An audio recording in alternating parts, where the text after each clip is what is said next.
उसने उनसे कहा, यदि मैं यीशु को आप लोगों के हवाले कर दूं, तो आप मुझे क्या देने को तैयार हैं?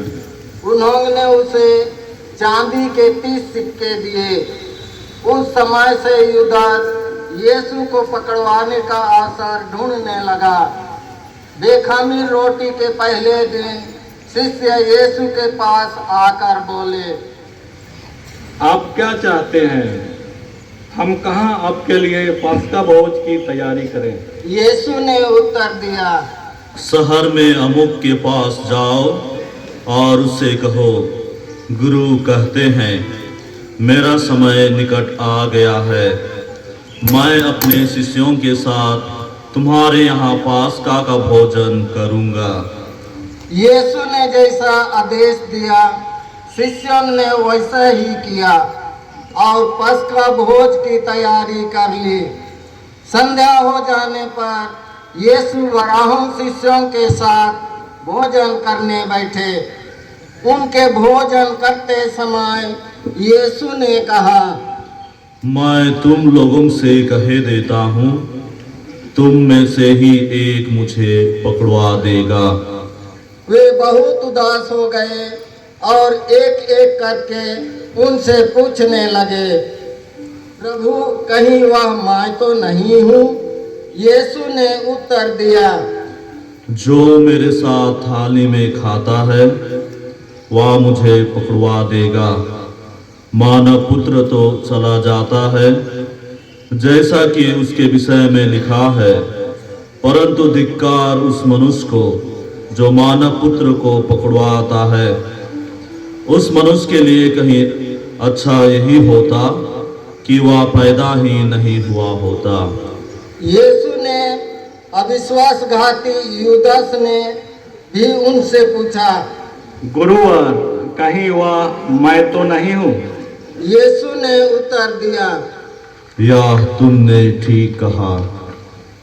उनके भोजन करते समय यीशु ने रोटी ले ली और धन्यवाद की प्रार्थना पढ़ने के बाद उसे तोड़ा और यह कहते हुए शिष्यों को दिया, ले लो और खाओ, यह मेरा शरीर है। तब उन्होंने प्याला लेकर धन्यवाद की प्रार्थना पढ़ी और यह कहते हुए उसे शिष्यों को दिया, तुम सब इसमें से पियो, क्योंकि यह मेरा रक्त है, विधान का रक्त, जो बहुतों के पाप क्षमा के लिए बहाया जा रहा है। मैं तुम लोगों से कहता हूँ, जब तक मैं अपने पिता के राज्य में तुम्हारे साथ नवीन रस ना पी लूं, तब तक मैं दाग का यह रस फिर नहीं पीऊंगा। भजन गाने के बाद वे जैतून पहाड़ चल दिए। उस समय यीशु ने उनसे कहा, इसी रात को तुम सब मेरे कारण विचलित हो जाओगे, क्योंकि यह लिखा है, मैं चरवाहे को मारूंगा और झुंड की भेड़ें तितर बितर हो जाएगी, किंतु अपने पुनरुत्थान के बाद मैं तुम लोगों से पहले गलीलिया जाऊंगा। इस पर पेतरुस ने यीशु से कहा, आपके कारण चाहे सभी विचलित हो जाएं, किंतु मैं कभी विचलित नहीं होऊंगा। यीशु ने उसे उत्तर दिया, मैं तुमसे कहे देता हूँ, इसी रात को मुर्गे की बांग देने से पहले ही तुम मुझे 3 बार अस्वीकार करोगे। पेतरुस ने उनसे कहा, मुझे आपके साथ चाहे मरना ही क्यों ना पड़े, किंतु मैं आपको कभी अस्वीकार नहीं करूंगा। और सब शिष्यों ने यही कहा। जब यीशु अपने शिष्यों के साथ गेत्सेमानी नामक बारी में पहुंचे तो वह उनसे बोले, तुम लोग यहाँ बैठे रहो, मैं तब तक वहाँ प्रार्थना करने जाता हूँ। वह पेतरुस और जबेदी के 2 पुत्रों को अपने साथ ले गए। वह उदास और व्याकुल होने लगे। और उनसे बोले, मेरी आत्मा इतनी उदास है कि मैं मरने को हूँ। यहाँ ठहर जाओ और मेरे साथ जागते रहो। वह कुछ आगे बढ़कर मुंह के बल गिर पड़े और यह कहकर प्रार्थना करने लगे, मेरे पिता, यदि हो सके तो यह प्याला मुझसे टल जाए, फिर भी मेरी इच्छा नहीं बल्कि तेरी ही इच्छा पूरी हो। तब वह अपने शिष्यों के पास गए और उन्हें सोया हुआ देखकर पेतरुस से बोले, क्या तुम लोग घंटे भर भी मेरे साथ नहीं जाग सके? जागते रहो और प्रार्थना करते रहो, जिससे तुम परीक्षा में ना पड़ जाओ।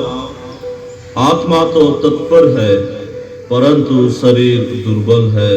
वह फिर दूसरी बार गए और उन्होंने यह कहते हुए प्रार्थना की, मेरे पिता, यदि यह प्याला मेरे पिए बिना नहीं टल सकता तो तेरी ही इच्छा पूरी हो। लौटने पर उन्होंने अपने शिष्यों को फिर सोया हुआ पाया, क्योंकि उनकी आंखें भारी थी। वह उन्हें छोड़कर चले गए और उन्हीं शब्दों को दोहराते हुए उन्होंने तीसरी बार प्रार्थना की।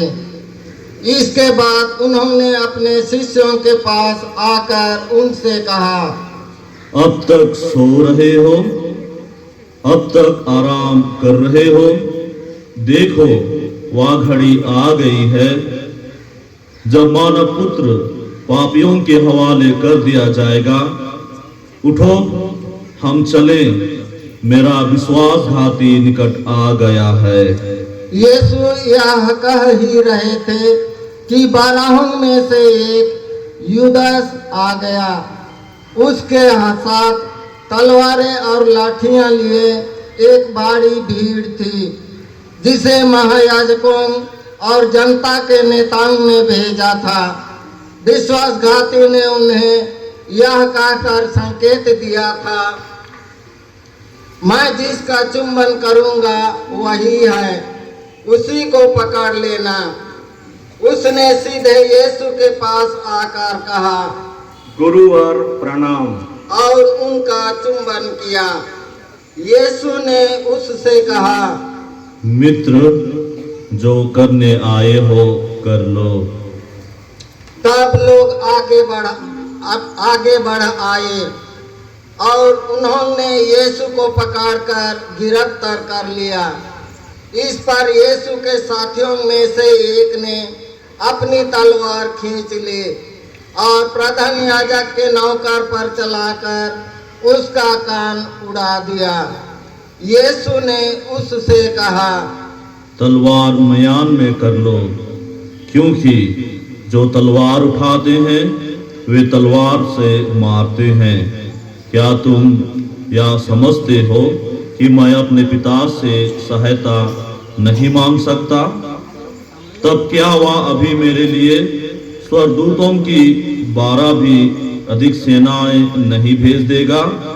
लेकिन तब धर्म ग्रंथ कैसे पूरा होगा?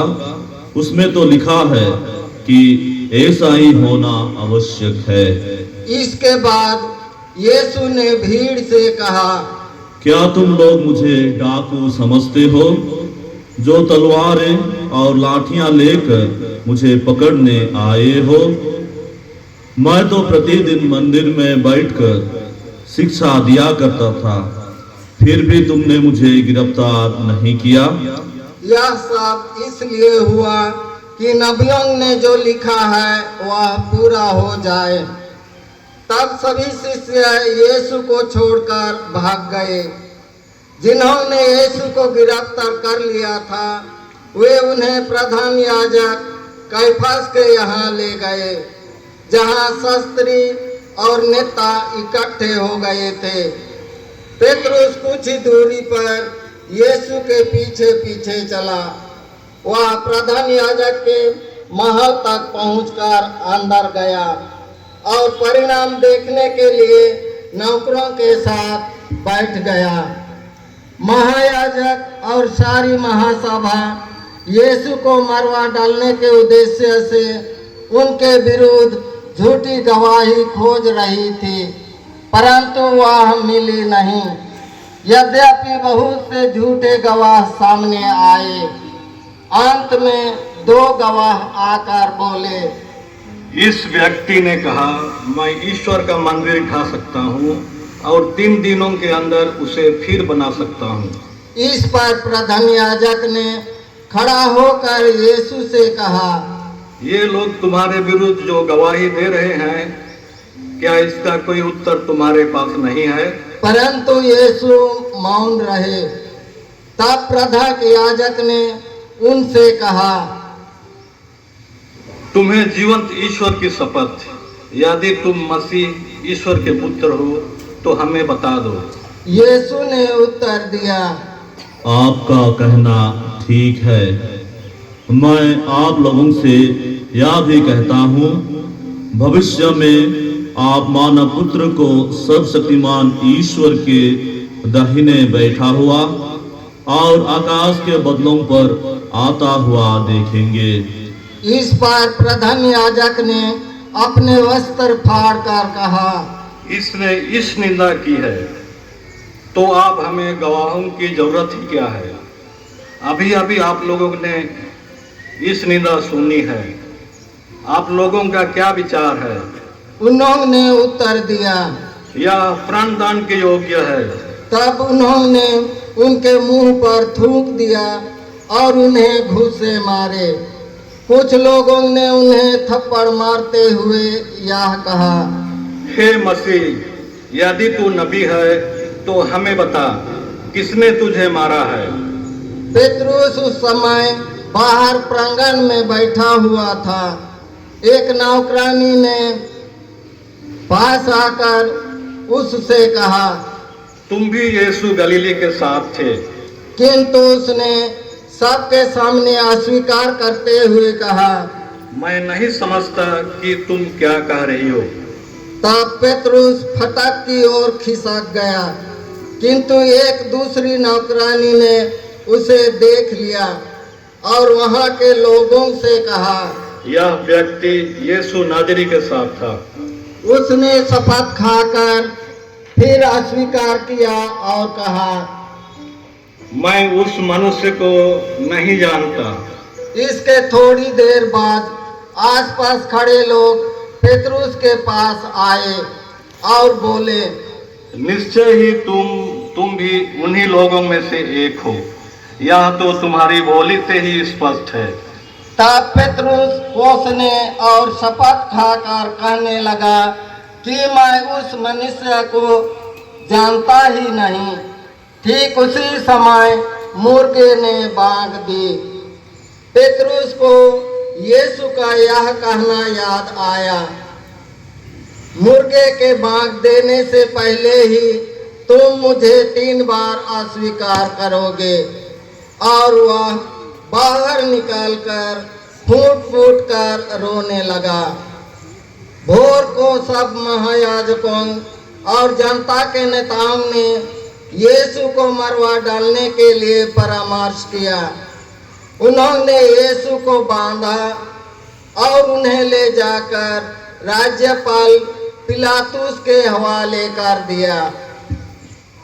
जब यीशु के विश्वासघाती युदास ने देखा कि उन्हें दंडाज्ञा मिली है तो उसे पश्चाताप हुआ और उसने महायाजकों और नेताओं को चांदी के 30 सिक्के लौटाते हुए कहा, मैंने निर्दोष रक्त पर सौदा कर पाप किया है। उन्होंने उत्तर दिया, हमें इससे क्या, तुम जानो। इस पर युदास ने चांदी के सिक्के मंदिर में फेंक दिए और जाकर फांसी लगा ली। महायाजकों ने चांदी के सिक्के उठाकर कहा, इन्हें खजाने में जमा करना उचित नहीं है, यह तो रक्त की कीमत है। इसलिए परामर्श करने के बाद उन्होंने परदेशियों को दफनाने के लिए उन सिक्कों से कुम्हार की जमीन खरीद ली। यही कारण है कि वह जमीन आज तक रक्त की जमीन कहलाती है। इस प्रकार नबी यिर्मयाह का यह कथन पूरा हो गया। उन्होंने चांदी के 30 सिक्के लिए, वही दाम इस्राएल के पुत्रों ने उनके लिए निर्धारित किया था और कुम्हार की जमीन के लिए दे दिए, जैसा कि प्रभु आदेश दिया था। यीशु अब राज्यपाल के सामने खड़े थे। राज्यपाल ने उनसे पूछा, क्या तुम यहूदियों के राजा हो? यीशु ने उत्तर दिया, यह आप ठीक कहते हैं। महायाजक और नेता उन पर अभियोग लगाते रहे, परंतु यीशु ने कोई उत्तर नहीं दिया। इस पर पिलातुस ने उनसे कहा, क्या तुम नहीं सुनते कि ये तुम पर कितने अभियोग लगा रहे हैं? फिर भी यीशु ने उत्तर में एक शब्द भी नहीं कहा। इस पर राज्यपाल को बहुत आश्चर्य हुआ। पर्व के अवसर पर राज्यपाल लोगों के इच्छा अनुसार एक बंदी को रिहा करता था। उस समय बारअब्बास नामक एक कुख्यात व्यक्ति बंदी गृह में था। इसलिए पिलातुस ने इकट्ठे हुए लोगों से कहा, तुम लोग क्या चाहते हो? मैं तुम्हारे लिए किससे रिहा कर दूं? बरअब्बास को अथवा मसीह कहलाने वाले यीशु को? वह जानता था कि उन्होंने यीशु को ईर्ष्या से पकड़वाया है। पिलातुस न्यायासन पर बैठा हुआ ही था कि उसकी पत्नी ने कहला भेजा, उस धर्मात्मा के मामले में हाथ न डालना, क्योंकि उसी के कारण मुझे आज स्वप्न में बहुत कष्ट हुआ है। इस बीच महायाजकों और नेताओं ने लोगों को यह समझाया कि वे बरअब्बास को छुड़ाएं और यीशु का सर्वनाश करें। राज्यपाल ने फिर उनसे पूछा, तुम लोग क्या चाहते हो? दोनों में से किसे तुम्हारे लिए रिहा कर दूं? उन्होंने उत्तर दिया, बरअब्बास को। इस पर पिलातुस ने उनसे कहा, तो मैं यीशु का क्या करूं जो मसीह कहलाते हैं? सबों ने उत्तर दिया, उसे क्रूस दिया जाए। पिलातुस ने पूछा, क्यों? उसने कौन सा अपराध किया? किंतु वे और भी जोर से चिल्लाने लगे, उसे क्रूस दिया जाए। जब पिलातुस ने देखा कि मेरी एक भी नहीं चलती, उल्टे हंगामा होता जा रहा है, तो उसने पानी मांगकर लोगों के सामने हाथ धोए और कहा, मैं इस धर्मात्मा के रक्त का दोषी नहीं हूँ, तुम लोग जानो। और सारी जनता ने उत्तर दिया, उसका रक्त हम पर और हमारी संतान पर। इस पर पिलातुस ने उनके लिए बरअब्बास को मुक्त कर दिया और यीशु को कोड़े लगवाकर क्रूस पर चढ़ाने के लिए सिपाहियों के हवाले कर दिया। इसके बाद राज्यपाल के सैनिकों ने यीशु को भवन के अंदर ले जाकर उसके पास सारी पलटन एकत्र कर ली। उन्होंने उनके कपड़े उतार कर उन्हें लाल चोगा पहनाया, कांटों का मुकुट गूंथ कर उनके सिर पर रखा और उनके दाहिने हाथ में सरकंडा थमा दिया। तब वे उनके सामने घुटने टेक कर यह कहते हुए उनका उपहास करने लगे, यहूदियों के राजा प्रणाम। वे उन पर थूकते और सरकंडा छीनकर उनके सिर पर मारते थे। इस प्रकार उनका उपहास करने के बाद वे चोगा उतारकर और उन्हें उनके नीचे कपड़े पहनाकर क्रूस पर चढ़ाने ले चले। शहर से निकलते समय उन्हें किरीन निवासी सिमोन मिला और उन्होंने उसे यीशु का क्रूस उठा ले चलने के लिए बाध्य किया। वे उस जगह पहुँचे जो गोलगत्था अर्थात खोपड़ी की जगह कहलाती है। वहाँ लोग यीशु को पीत मिले अंगूरी पिलाना चाहते थे। उन्होंने उसे चाख तो लिया, किंतु उसे पीना अस्वीकार किया। उन्होंने यीशु को क्रूस पर चढ़ाया और चिट्ठी डालकर उनके कपड़े बांट लिए। इसके बाद वे बैठकर पहरा देने लगे। यीशु के सिर के ऊपर 2 पत्थर लटका दिया गया। वह इस प्रकार था, यह यहूदियों का राजा यीशु है। यीशु के साथ ही उन्होंने 2 डाकुओं को क्रूस पर चढ़ाया, एक को उनके दाएं और दूसरे को बाएं। उधर से आने जाने वाले लोग यीशु की निंदा करते और सिर हिलाते हुए कहते थे, हे मंदिर को ढाने वाले और 3 दिनों के अंदर उसे फिर बना देने वाले, यदि तू ईश्वर का पुत्र है तो क्रूस से उतर आ। इसी तरह शास्त्रियों और नेताओं के साथ महायाजक भी यह कहकर उनका उपहास करते थे, इसने दूसरों को बचाया किंतु यह अपने को नहीं बचा सकता। यह तो इस्राएल का राजा है। अब यह क्रूस से उतरे तो हम उसमें विश्वास करेंगे। इससे ईश्वर का भरोसा था। यदि ईश्वर इस पर प्रसन्न हो तो इससे छुड़ाए। इसने तो कहा है, मैं ईश्वर का पुत्र हूँ। जो डाकू यीशु के साथ क्रूस पर चढ़ाए गए थे, वे भी इसी तरह उनका उपहास करते थे। 2 पहाड़ से तीसरे पहाड़ तक पूरे प्रदेश पर अंधेरा छाया रहा। लगभग तीसरे पहाड़ यीशु ने ऊंचे स्वर से पुकारा, एली एली लेमा सबक्तानी। इसका अर्थ है, हे मेरे ईश्वर, तूने मुझे क्यों त्याग दिया। यह सुनकर पास खड़े लोगों में से कुछ कहने लगे, यह एलियस को बुला रहा है। उनमें से एक तुरंत दौड़कर पनसुक्ता ले आया और उसे खट्टी अंगूरी में डुबाकर और शकंडे में लगाकर उसने यीशु को पीने को दिया। कुछ लोगों ने कहा, रहने दो, देख लें एलियस इसे बचाने आता है या नहीं। तब यीशु ने फिर ऊंचे स्वर से पुकार कर प्राण त्याग दिए।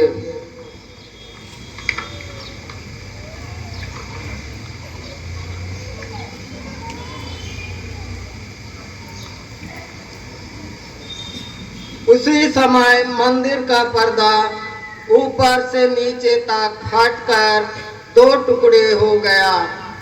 पृथ्वी कांप उठी, चट्टानें फट गई, कब्रें खुल गई और बहुत से मृत संतों के शरीर पुनर्जीवित हो गए। वे यीशु के पुनरुत्थान के बाद कब्रें से निकाले और पवित्र नगर में जाकर बहुतों को दिखाई दिए। सतपापी और उनके साथ यीशु पर पहरा देने वाले सैनिक भूकंप और इन सब घटनाओं को देखकर अत्यंत भयभीत हो गए और बोल उठे, निश्चय ही यह ईश्वर का पुत्र था। वहाँ बहुत सी स्त्रियां भी दूर से देख रही थी। वे यीशु का सेवा सत्कार करते हुए गलीलिया से उनके साथ साथ आई थी। उनमें मरियम मगदलेना, याकूब और यूसुफ की माता मरियम और जबेदी के पुत्रों की माता थी। संध्या हो जाने पर अरिमथिया का एक धनी सज्जन आया। उसका नाम यूसुफ था और वह भी यीशु का शिष्य बन गया था। उसने पिलातुस के पास जाकर यीशु का शव मांगा और पिलातुस ने आदेश दिया कि शव उसे सौंप दिया जाए। यूसुफ ने शाऊल ले जाकर उसे स्वच्छ छलटी के कफन में लपेटा और अपनी कब्र में रख दिया, जिससे उसने हाल में चट्टान में खुदवाया था। और वह कब्र के द्वार पर बड़ा भारी पत्थर लुढ़का चला गया। मरियम मगदलेना और दूसरी मरियम वहां कब्र के सामने बैठी हुई थी। उस शुक्रवार के दूसरे दिन महायाजक और फरीसी एक साथ पिलातुस के यहाँ गए और बोले, श्रीमान, हमें याद है कि उस धोखेबाज ने अपने जीवन काल में कहा है कि मैं 3 दिन के बाद जी उठूंगा। इसलिए 3 दिन तक कब्र की सुरक्षा का आदेश दिया जाए। कहीं ऐसा ना हो कि उसके शिष्य उसे चुरा कर ले जाएं और जनता से कहें कि वह मृतकों में से जी उठा है। यह पिछला धोखा तो पहले से भी बुरा होगा। पिलातुस ने कहा, पहरा ले जाइए और जैसा उचित समझें सुरक्षा का प्रबंध कीजिए। वे चले गए और उन्होंने पत्थर पर मुहर लगाई और पहरा बैठाकर कब्र को सुरक्षित कर दिया।